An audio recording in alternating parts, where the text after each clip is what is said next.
So, ito naman yung sa kanan ko. Sa kanang pa. Yung mga bitak-bitak. So, nahapiwan ko yun na yan siya. Ganun siya kalala, guys. Ang tagal mo kasi hindi nag-stone na. So, yung kabila, okay. Mamaya ko yung pakila. Kasi, kailangan i-wash. Kailangan, pagkatapos na matanggal yung mga ganyan, yung bitak-bitak ng talampakan. Yan.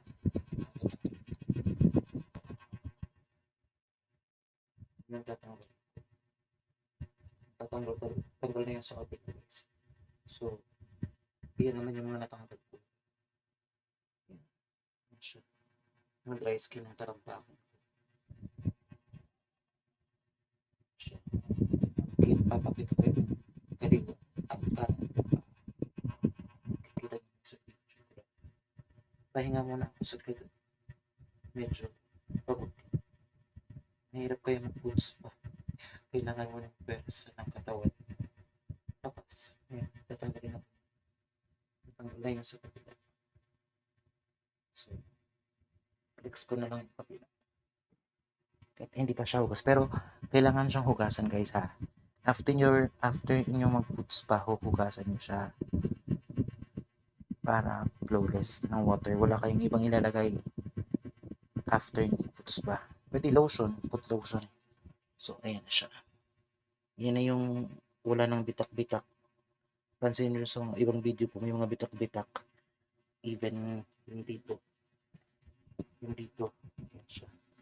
Yan o. Kita nyo naman dun sa video kung isa, diba?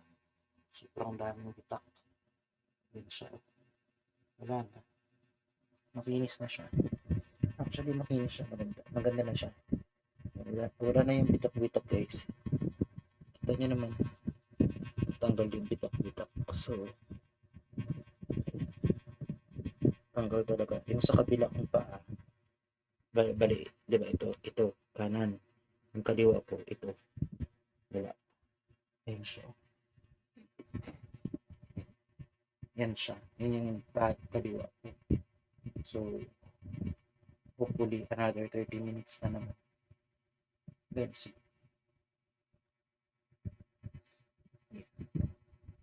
If you watch this guys,